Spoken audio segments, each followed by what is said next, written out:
Dear student, मैं दीपक वर्मा आप सभी लोगों का अपने YouTube channel interactive physics by Deepak Verma में स्वागत करता हूं। कैसे हैं आप लोग? उम्मीद करता हूं आप लोग बहुत अच्छे होंगे। और लास्ट लेक्चर में हमने रजिस्टिविटी डिस्कस कर लिया था। रजिस्टिविटी का एक छोटा सा न्यूमेरिकल भी देखा था, कोई इतना इशू नहीं है। और आज हम जो डिस्कस करने वाले हैं वो है इलेक्ट्रिक पावर। और सबसे ज़्यादा इंपॉर्टेंट है, बच्चे इलेक्ट्रिक पावर के न्यूमेरिकल को 100% छोड़ देते हैं।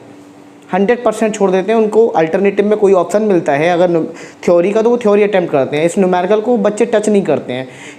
क्यों नहीं टच करते? उसकी कुछ कैलकुलेशन समझ लीजिए या थोड़ी सी मैथोलॉजी समझ लीजिए कि किस तरह से मतलब हमें यहाँ पे अटैम्प्ट करना है। लेकिन आज मैं बेसिक स्टेप समझाऊंगा, बिल्कुल सिंपल।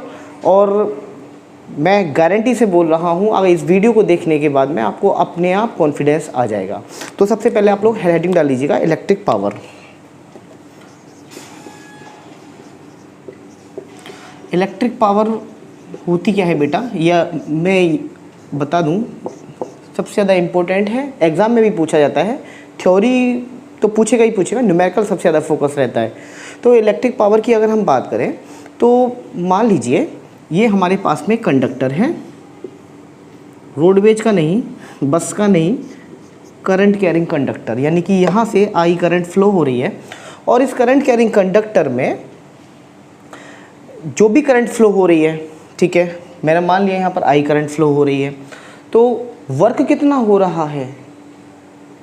मान लीजिए कि जो वर्क, एक वर्क होता है physically work, force into displacement, कि हमने किसी बॉडी पे फोर्स लगाया और बॉडी डिस्प्लेस हुई, तो वो तो हम बोल सकते हैं उसे फिजिकली वर्क। लेकिन यहाँ पर जो वर्क हो रहा है वो कहलाएगा इलेक्ट्रिकल वर्क या इलेक्ट्रिक वर्क। तो हम पावर को डिफाइन करने के लिए हम बोले कि मान लो जो भी इलेक्ट्रिक वर्क हो रहा है कितने भी टाइम में, समझिए, जो भी इलेक्ट्रिकल वर्क हो रहा है विद इन टाइम, मान लीजिए कि t इज इक्वल टू मान लो 2 सेकेंड, 2 सेकेंड में कितना वर्क हुआ, कितनी इलेक्ट्रिक करंट फ्लो हुई, तो हम बोल सकते हैं कि rate of doing work is known as power. भाई टाइम, उस टाइम में कितना वर्क हो रहा है, कितना कितनी रेट से वर्क हो रहा है, दैट मीन हम पावर को बोल सकते हैं rate of doing work is known as power. कितनी करंट फ्लो हुई विद इन टाइम, तो ये निकल के आता है P is equal to W upon T। W क्या है? Work done. और कौन सा work done? Electrical work done. और किसके द्वारा हो रहा है? इलेक्ट्रिक करंट के द्वारा हो रहा है। अब इलेक्ट्रिक करंट कैसे वर्क कर रही है? अच्छा, इसको समझने के लिए हमें सबसे पहले ये भी समझना होगा कि इसकी SI यूनिट क्या है। तो अगर हम SI यूनिट की बात करेंगे तो वर्क को हम बोलेंगे जूल में, आप लोग जानते हैं, अच्छी तरीके से पढ़ भी चुके हैं, और टी को बोलते हैं सेकंड में। तो हम बोलेंगे कि जो पावर की यूनिट है, एक यूनिट ये भी निकल के आई जूल पर सेकंड, तो जूल पर सेकंड बोल दो या वॉट बोल दो। पावर की एक और यूनिट होती है वॉट। इसका मतलब ये हुआ कि 1 watt is equal to 1 joule per second. Okay, यानी कि हम बोल सकते हैं कि 1 सेकंड में कितना वर्क हुआ है? 1 joule, that is known as 1 watt. यानी 1 watt equal to 1 joule per second. तो ये थोड़ा सा पावर का फंडा था। पावर की यूनिट भी मैंने बता दी, SI यूनिट वॉट होती है और इसको जूल पर सेकेंड भी बोलते हैं हम लोग। आप लोग नोट कर लीजिएगा।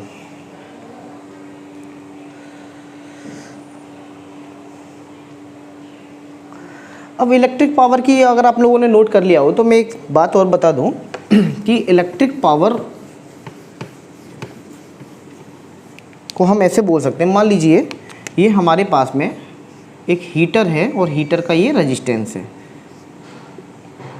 मान लो ये हीटर है और हीटर का ये रेजिस्टेंस हो गया R। अब इसमें कितनी करंट फ्लो हुई, ठीक है, तो कितनी इलेक्ट्रिकल एनर्जी कंज्यूम हुई इस हीटर में, इस हीटर के रेजिस्टेंस में कितनी इलेक्ट्रिकल एनर्जी कंज्यूम्ड हुई, तो हम वही बोल सकते हैं, that is known as power.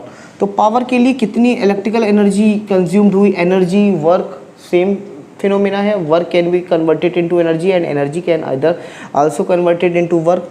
तो कितना वर्क हो रहा है, कितनी एनर्जी कंज्यूम्ड हो रही है, हम इस तरह से भी बोल सकते हैं, P is equal to W upon T। चलिए, ये तो हमने बता दिया पावर आपको। आप लोग जानते हैं कि पोटेंशियल डिफरेंस की अगर मैं बात करूं तो potential difference is equal to होता था W अपॉन Q। कितना वर्क कर रहा हूँ। अब वहाँ यहाँ जो वर्क हो रहा है वो फिजिकली वर्क हो रहा है, लेकिन अगर हम बात करें इलेक्ट्रोस्टैटिक में, तो इलेक्ट्रोस्टैटिक में वो भी इलेक्ट्रिकल वर्क ही है। तो इलेक्ट्रिकल वर्क कितना हो रहा है और पर्टिकुलर चार्ज को लाने में, तो V is equal to W upon Q हुआ आपके सामने। और आप लोग जानते हैं Q is equal to I multiply by T, ये भी रहता है। यानी कि करंट का अगर हम बोलेंगे तो चार्ज पर यूनिट टाइम, ये भी मैं बता चुका हूँ। तो Q is equal to I T होता है। इसको अगर इक्वेशन नंबर 1 दे दो और इसको इक्वेशन नंबर 2 दे दो, तो आप देखेंगे W इज इक्वल टू हो जाएगा V multiply by Q from equation 1, और Q की वैल्यू अगर आप रखेंगे तो ये आपके सामने ये निकल के आएगा V into I into T. तो अगर हम बात करेंगे W is equal to V into I into T, इसका मतलब अगर हम बात करें इलेक्ट्रिकल एनर्जी को तो इस टर्म्स में भी डिफाइन कर सकते हैं, V multiply by I, V I into T. V volt हो गया, I आपका एम्पियर हो गया और T आपका सेकेंड हो गया। V वोल्ट हो गया, I एम्पियर हो गया और T सेकेंड हो गया। आप लोग इसे नोट कर लीजिएगा।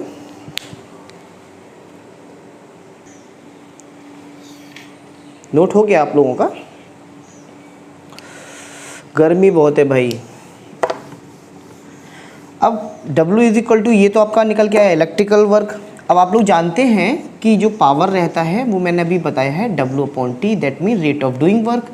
तो अगर आप पावर को W का अगर जो वैल्यू निकली है V into I into T, इसको आप पुट करें V multiply by I multiply by T upon T, इस टी से ये टी कैंसिल आउट हुआ। आपके सामने जो निकल के आया है वो निकल के आएगा P is equal to V into I. Power को हम ऐसे भी बोल सकते हैं V I, यानी V और I के टर्म्स में भी बोल सकते हैं। इसका मतलब क्या हुआ, V का मतलब हो गया वोल्ट और I का मतलब हो गया एम्पियर, और पावर आपका वॉट में ही है या जूल पर सेकेंड में है। तो यहाँ से एक चीज़ और निकल के आती है बच्चों, 1 watt is equal to 1 volt ampere. ये कॉम्पिटिटिव पॉइंट ऑफ व्यू से भी इम्पोर्टेंट है और आपके लिए न्यूमेरिकल जो आगे आने वाले हैं उनके लिए भी इम्पोर्टेंट है। 1 watt equal to 1 volt ampere. Power watt में हो गई, V वोल्ट यानी पोटेंशियल डिफरेंस है और I एम्पियर। नोट हो गया?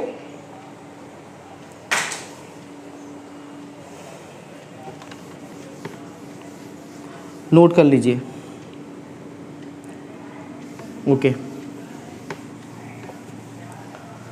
अब आप लोगों ने P को निकाल दिया V multiply by I। Okay. अगर आपसे बोला जाए कि अगर power in terms of I and R, लो भैया आपको I दे रहा है और R दे रहा है। अब आप पावर कैसे कैलकुलेट करेंगे? तो पावर कैलकुलेट करने के लिए एक फॉर्मूला ये आपके सामने है, ये तो पेटेंट फॉर्मूला है। हाँ, कभी बीमार हो जाओ तो पैरासीटामोल बोलते हैं PCM, तो एक पेटेंट दवा है, ठीक है। उसके बाद ट्रीटमेंट होगा। तो ये फॉर्मूला आपको कभी नहीं भूलना है, P equal to V into I. और आया कहाँ से, मैंने अभी आपको सामने ड्राइव करके दिखाया है। पावर अगर हम in terms of I and R बात करते हैं तो V इक्वल टू आप लोग जानते हैं ओम्स लॉ के अकॉर्डिंग I इंटू R होता है। इस V की वैल्यू I इंटू R इस इक्वेशन में रख दीजिए, यानी P इज इक्वल टू आपके सामने निकाला है मैंने V इंटू आई और V की वैल्यू मैंने रखा I into R multiply by I। P का मतलब निकल के आया I स्क्वायर R। लो भैया I और R के टर्म्स में भी निकल के आ गया क्या, पावर, इलेक्ट्रिकल पावर कितनी इलेक्ट्रिकल कंज्यूम कर रहा है, I और R के टर्म्स में आ गया। I का मतलब हो गया एम्पियर का स्क्वायर और ओम, ऐसा यूनिट की बात कर रहा हूँ। यानी कि अगर हम बोलें 1 वॉट तो 1 वॉट को ऐसे भी बोल सकते हैं 1 एम्पियर स्क्वायर ओम। रेजिस्टेंस की यूनिट ओम है, नोट कर लीजिएगा आप लोग।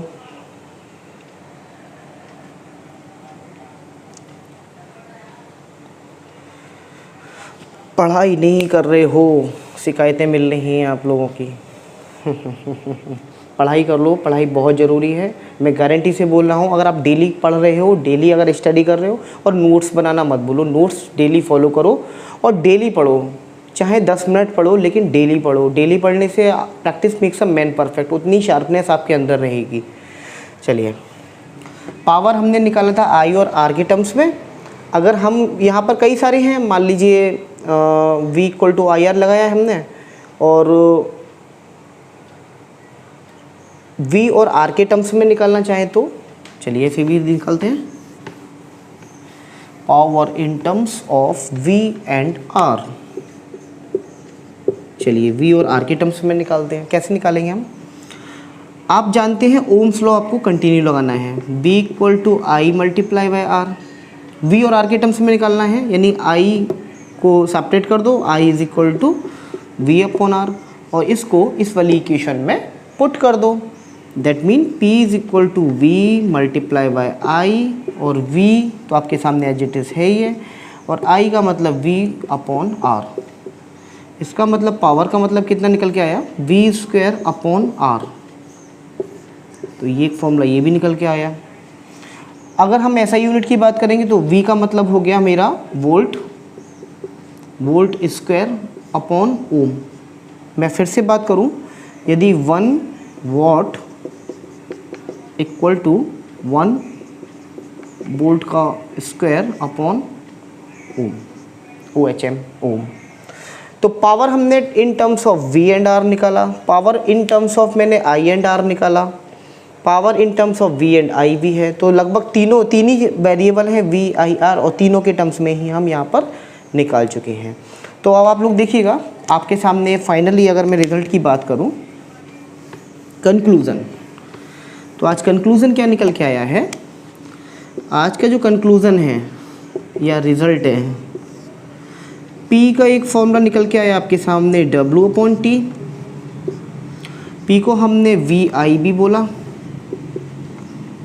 P को हमने I स्क्वायर R भी बोला, और एक और निकाला था अभी मैंने formula, P is equal to VI, V equal to IR, यानी कि V स्क्वायर अपॉन R बोला था मैंने। तो ये कुछ फॉर्मूले हैं P पावर निकालने के लिए। अगर आपके सामने कोई भी वेरिएबल हो, आप बेफिक्र होके ये सब लगा सकते हैं। लेकिन स्टार्टिंग कहाँ से होती है? पहले ये आया, देन ये आया, और इससे सारे के सारे फॉर्मूले डिराइव होते हुए चले गए। तो इलेक्ट्रिकल एनर्जी का मैं लेक्चर अब शायद मैं नहीं ले पाऊँगा, क्योंकि टाइम मेरे लिए भी शॉर्ट पड़ रहा है। नेक्स्ट लेक्चर में 100% definitely I promise electrical energy में लेके आऊँगा और मज़े से समझाऊँगा आप लोगों को। तब तक आप लोग ये फॉर्मूले आपके सामने होने चाहिए, पूरे याद होने चाहिए, और स्टेप बाय स्टेप आपके दिमाग में होने चाहिए। Thank you very much.